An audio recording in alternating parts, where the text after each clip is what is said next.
बच्चों बच्चों हमारा चैप्टर कौन सा चल रहा है अभी? Admission of a partner. ठीक है, admission of a partner chapter मेरा चल रहा है अभी। और admission of a partner chapter में हम लोगों ने पहले 2 टॉपिक्स कंप्लीट कर लिए। टॉपिक नंबर 1 क्या था? Calculation of new profit sharing ratio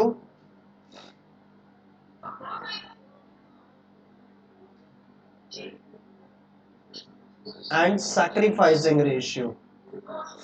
ये टॉपिक नंबर 1 था जो हम लोगों ने कवर किया, ये कंप्लीट हो गया है। और साथ ही साथ टॉपिक नंबर 2 भी आपका खत्म हो चुका है, that is treatment of goodwill. ये हमने प्रीवियस वीडियो में किया था। ठीक है,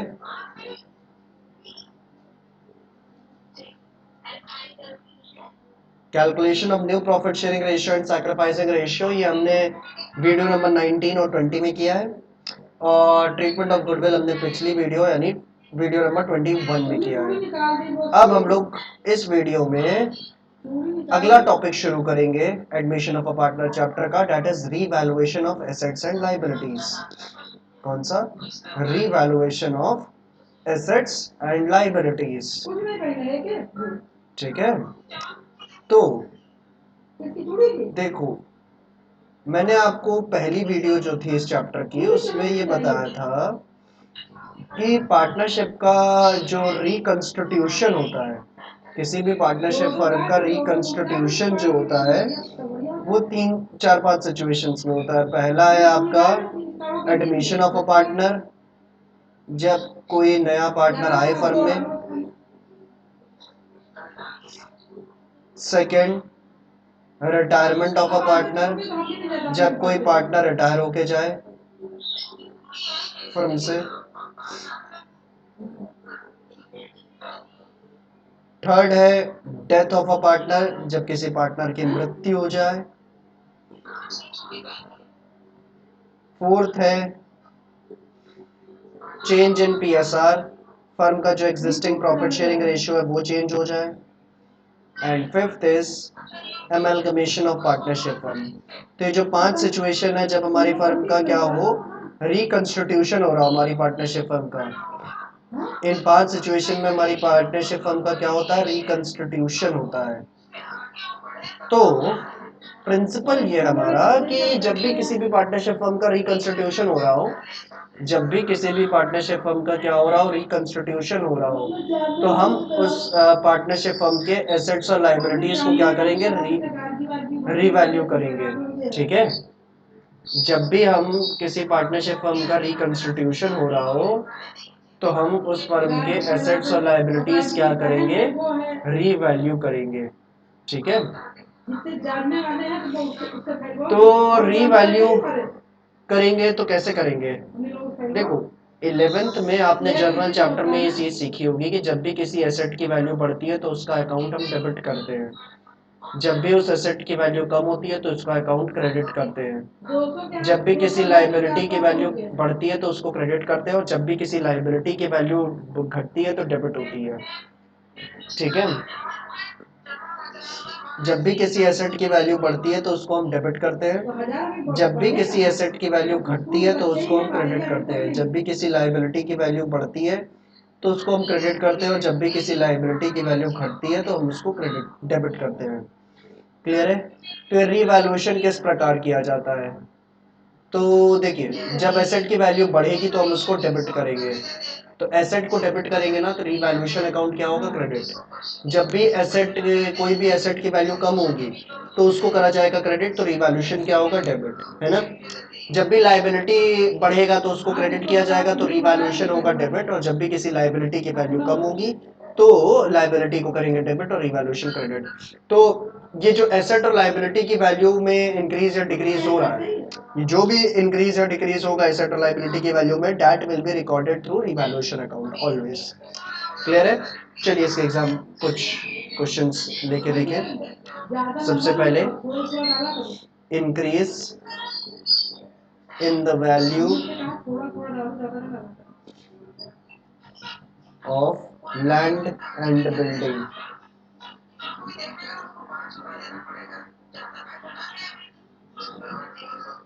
bye 10,000 rupees. 10 increase in value of land and building by 10,000 रुपए। यानी आपकी लैंड एंड बिल्डिंग की वैल्यू क्या हो रही है, 10,000 से इंक्रीज हो रही है। तो लैंड एंड बिल्डिंग एक एसेट है, लैंड एंड बिल्डिंग एक एसेट है, उसकी वैल्यू बढ़ रही है तो उसका अकाउंट डेबिट करोगे। तो लैंड एंड बिल्डिंग अकाउंट क्या होगा, डेबिट। कितने से, 10,000 से। और रीवैल्यूएशन क्या होगा, क्रेडिट। आपका रीवैल्यूएशन अकाउंट क्रेडिट होगा 10,000 से।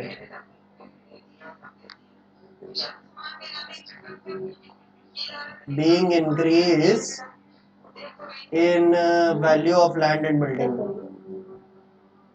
एक दिन भर तो लगेगा ही ट्रेन में।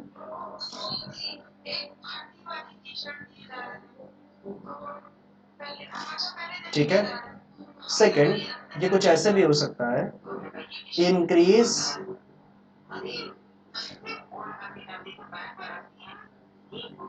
in the value of land and building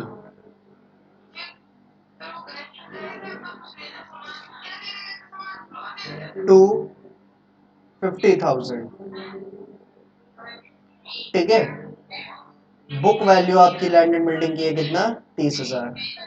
land and building की बुक वैल्यू है 50,000, लैंड एंड बिल्डिंग की बुक वैल्यू है 30,000, और लिखा है कि increase in the value of land and building to 50,000। यानी आपकी वैल्यू बढ़ के 50,000 हो गई।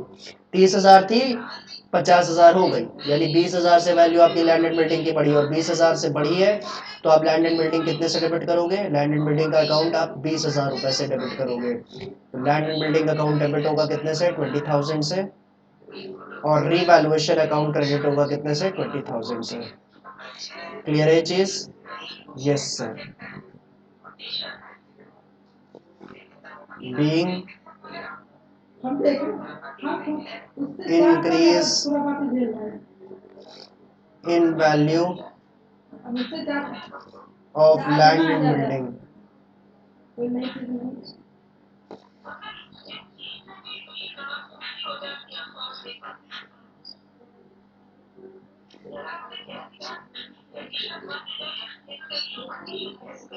ठीक है।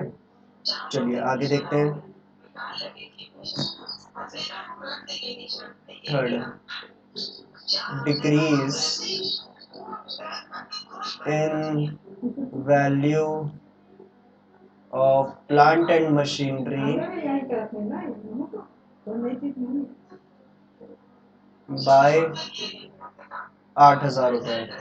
प्लांट एंड मशीनरी की जो वैल्यू है वो आपकी 8,000 से रिड्यूस हो रही है। तो एसेट अगर कम होगा तो उसको क्या करोगे, क्रेडिट करोगे। अभी हमने रूल देखा, तो प्लांट एंड मशीनरी का अकाउंट क्रेडिट कर दोगे 8,000 से, तो डेबिट किसको करोगे, रीवैल्यूएशन अकाउंट को। क्लियर है? Very good. 8,000 being decrease in value of plant and machinery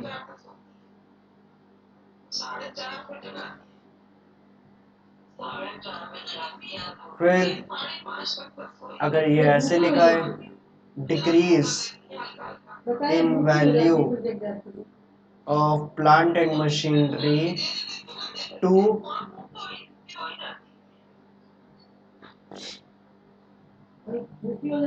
80,000 rupees. Book value जो है आपके प्लांट एंड मशीनरी की वो है 90,000।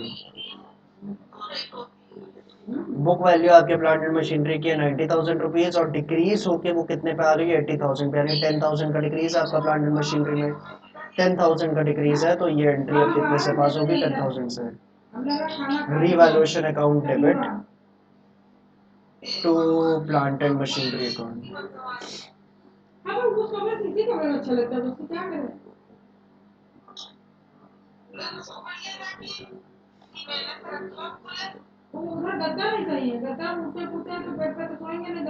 being decrease in value of plant and machinery। Clear है चीज? ऐसे ही लाइबिलिटीज का भी केस है, लाइबिलिटी का एक दो केस लेते हैं। Increase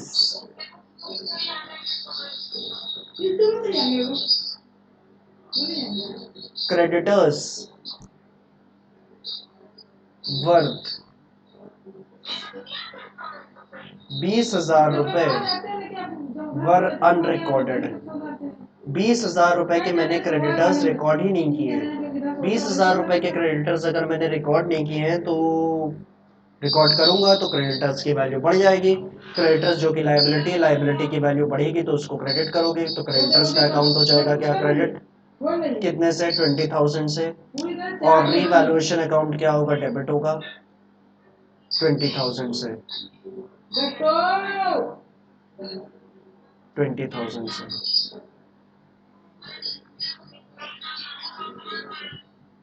being increase in value of creditors।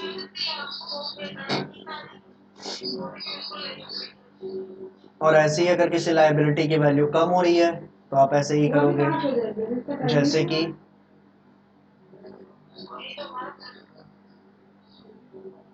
Provision for doubtful debts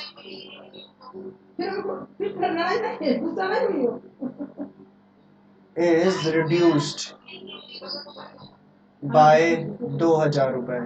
provision for doubtful debts आपका रिड्यूस हो रहा है कितने से, 2,000 से। प्रोविजन फॉर डाउटफुल डेब्ट्स आपका क्या है, एक लायबिलिटी है, एक लायबिलिटी है। लायबिलिटी रिड्यूस हो रही है, रिड्यूस हो रही है तो उसको डेबिट करोगे।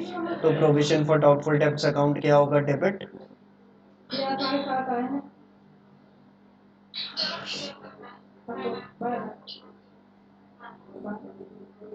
2,000। और रीवैल्यूएशन अकाउंट आपका क्रेडिट होगा कितने से, 2,000 से।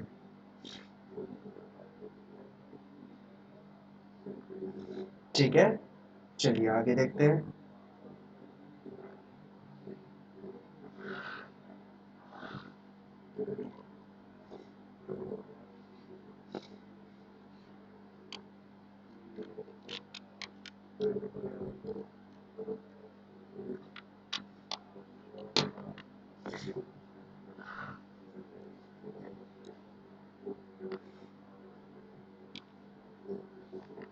Seven,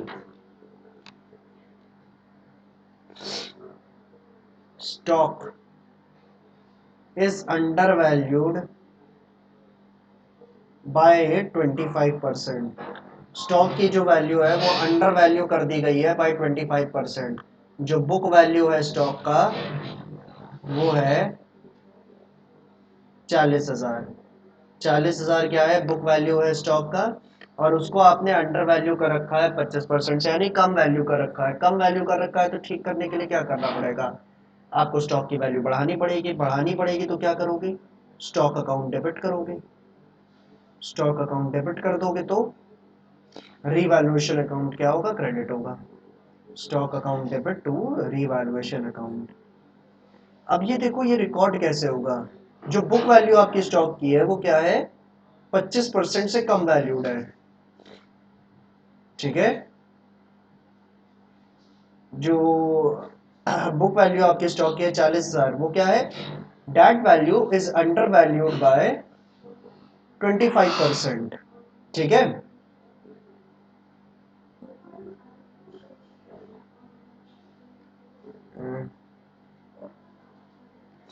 value of stock. हाँ, तो ये जो 40,000 वैल्यू है स्टॉक की, ये क्या है, this is under valued bye 25%। 25% से कम वैल्यूड है। तो अगर मैं एक्यूरेट वैल्यू जो होनी चाहिए स्टॉक की वैल्यू, एक्चुअल वैल्यू 100 मान लूं, क्या मान लूं उसको, 100 मान लूं, तो आपका स्टॉक कितने से अंडर वैल्यूड है, 25% ना, तो 100 का 25% कितना होता है, 25। तो यानी आपका स्टॉक 75 पे वैल्यूड है। तो ये जो 40,000 वैल्यू दे रखी है स्टॉक की बुक वैल्यू, ये क्या है, ये 75 के बराबर है। तो आपको क्या चाहिए, 100 की वैल्यू चाहिए। आपको किसकी वैल्यू चाहिए, आपको 100 यानी एक्चुअल वैल्यू चाहिए। कितनी होगी, 40,000 डिवाइडेड बाय 75 इंटू 100 कितना होगा, 4, ये 3, कितना हो जाएगा, 13,333।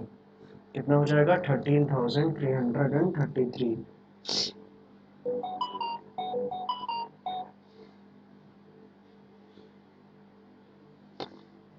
ये कितना हो जाएगा आपका, ये हो जाएगा 53,332, यानी आपका स्टॉक वैल्यू करना चाहिए 53,332 पे, लेकिन आपने कर रखा है कितने पे, 40,000 पे। तो आपको वैल्यू बढ़ानी पड़ेगी स्टॉक की, कितने से, डिफरेंस ऑफ द टू, यानी 53,332 माइनस 40,000 कितना होगा, 13,332 रुपीज से।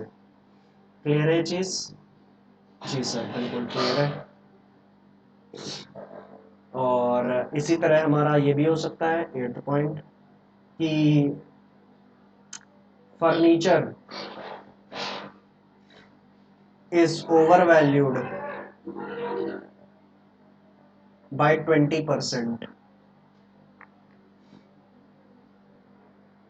Furniture is overvalued by 20%। और फर्नीचर की जो बुक वैल्यू है, बुक वैल्यू ऑफ फर्नीचर, वो कितनी दे रखी है, 72,000। कितनी दे रखी है, 72,000। तो बिल्कुल उसी तरह करते हैं, फर्नीचर को आपने ओवर वैल्यू कर रखा है, तो अगर 100 को एक्चुअल वैल्यू मान ले फर्नीचर की, तो आपने 20% यानी 20 रुपीज़, तो 120 हो जाएगा। आपने 120 पे वैल्यू कर रखा है फर्नीचर को, तो ये जो वैल्यू दे रखी है 72,000, ये क्या है, 120 के बराबर है, और आपको चाहिए 100 के बराबर वैल्यू। तो कितना हो जाएगा, 72,000 डिवाइडेड बाय 120 इंटू 100। तो ये कितना हो जाएगा, 0 से 0 कट गया, ये हो जाएगा 600, 600 इंटू 100 कितना हो गया, 60,000 रुपये। यानी एक्चुअल वैल्यू आपके स्टॉक की 60,000 होनी चाहिए, लेकिन आपने 72,000 पे वैल्यू कर रखा है, यानी 12,000 से आपको वैल्यू कम करनी चाहिए अपने फर्नीचर की। फर्नीचर की वैल्यू 12,000 से कम करनी चाहिए, यानी फर्नीचर को 12,000 से हम क्या कर देंगे, क्रेडिट कर देंगे, और रीवैल्यूएशन अकाउंट क्या करेंगे, डेबिट करेंगे। रीवैल्यूएशन अकाउंट क्या होगा, डेबिट होगा, कितने से, 12,000 से, being decrease in value of furniture।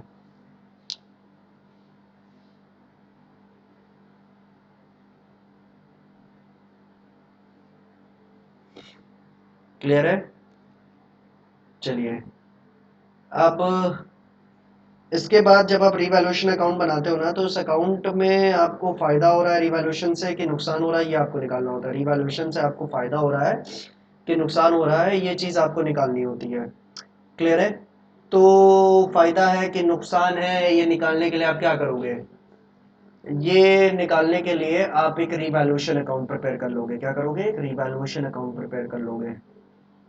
ठीक है, एक रिवैल्यूएशन अकाउंट इस तरीके से प्रिपेयर हो जाएगा हमारा। क्लियर है?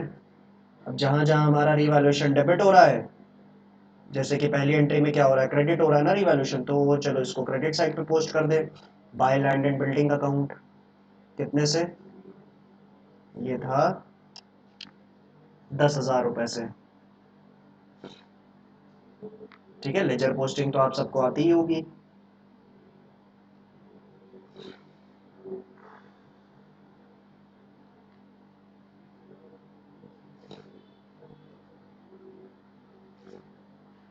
ठीक है, सेकेंड एंट्री में क्या है, सेकेंड एंट्री में भी रिवैल्यूएशन क्रेडिट है, तो क्रेडिट कर दो कितने से, 20,000 से।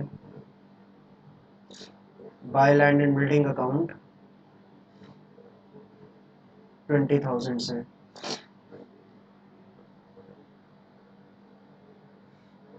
ठीक है, रिवैल्यूएशन आपका डेबिट है, तो डेबिट साइड पोस्ट कर देंगे, नाम किसका, सामने वाले का, यानी to plant and machinery account, 8,000 रुपए। और फोर्थ एंट्री में भी रिवैल्यूएशन डेबिट है, डेबिट साइड पोस्ट कर दो, नाम किसका, सामने वाले का, यानी टू प्लांट एंड मशीनरी 10,000 रुपए।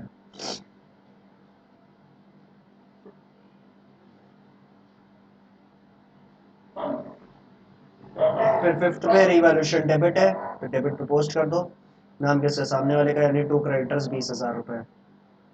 टू क्रेडिटर्स अकाउंट 20,000 रुपए।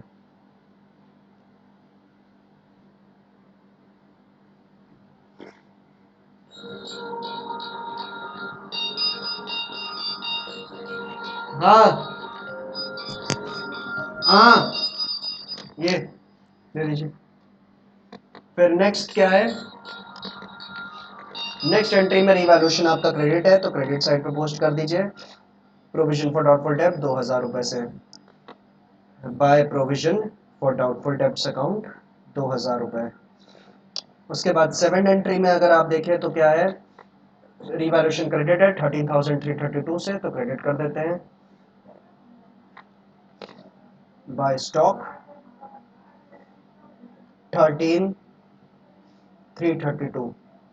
उसके बाद लास्ट वाली एंट्री जो की अभी, उसमें रिवैल्यूएशन क्या है मेरा, ये डेबिट है तो डेबिट कर देते हैं, और टू फर्नीचर 12,000 रुपये।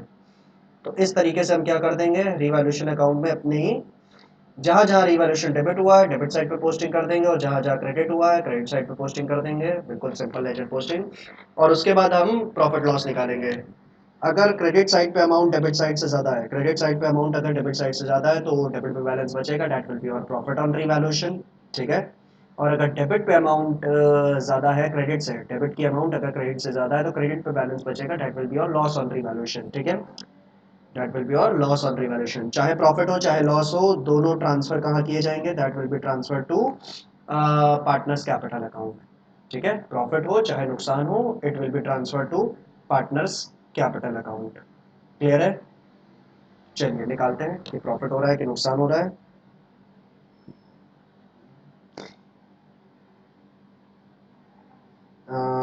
अगर आप देखें तो आपका बैलेंस जो आएगा,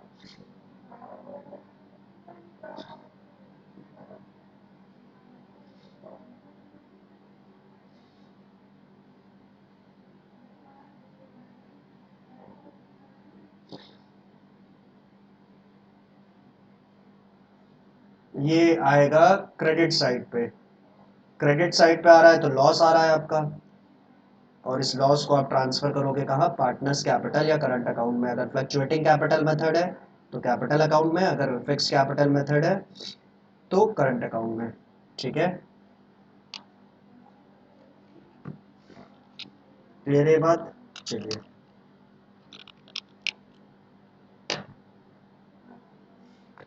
तो बैलेंस कितना आ रहा है, 4,668। मान लेते हैं दो पार्टनर है मेरे फर्म में, ए और बी, तीसरा पार्टनर सी आ रहा है। इनका प्रॉफिट शेयरिंग रेशियो मान लेते हैं कि 2:1 है। ठीक है,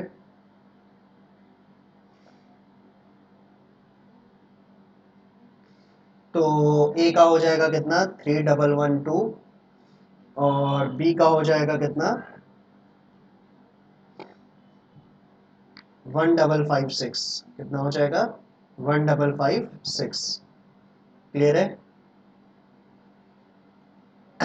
ये आपका आ गया।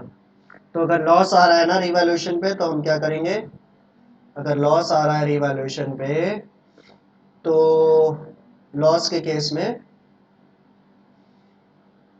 रिवैल्यूएशन अकाउंट क्रेडिट होगा, और जो दो ओल्ड पार्टनर्स हैं उनका कैपिटल अकाउंट डेबिट होगा। तो ए का कैपिटल अकाउंट हम डेबिट कर देंगे, बी का कैपिटल अकाउंट डेबिट कर देंगे,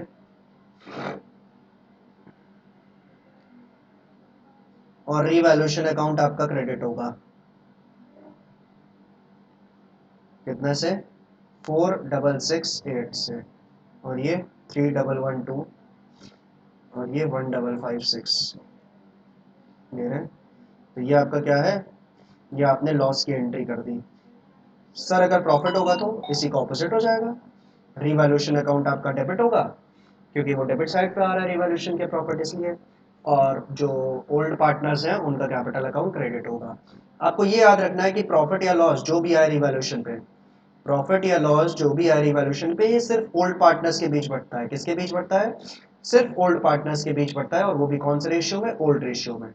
सैक्रिफाइसिंग रेशियो में इसको मत बांट देना। किस रेशियो में बांटोगे, ओल्ड रेशियो में ही बांटोगे। क्लियर है। तो चलिए बढ़िया है फिर। तो उम्मीद करते हैं आपको ये रिवैल्यूएशन अकाउंट समझ में आ गया होगा, वेरी इंपॉर्टेंट है। ठीक है, रिवैल्यूएशन अकाउंट, क्योंकि अगर आपने इसको बना लिया, 8 नंबर का क्वेश्चन अगर आ रहा है पूरा का पूरा फुल फ्लेजेड वाला, तो अगर आपने 8 नंबर का क्वेश्चन अगर आ रहा है तो उसमें अगर आपने रिवैल्यूएशन भी बना दिया तो 2 नंबर तो आपको मिल ही जाएंगे कम से कम। ठीक है, तो और आसान सी चीज़ है समझने को।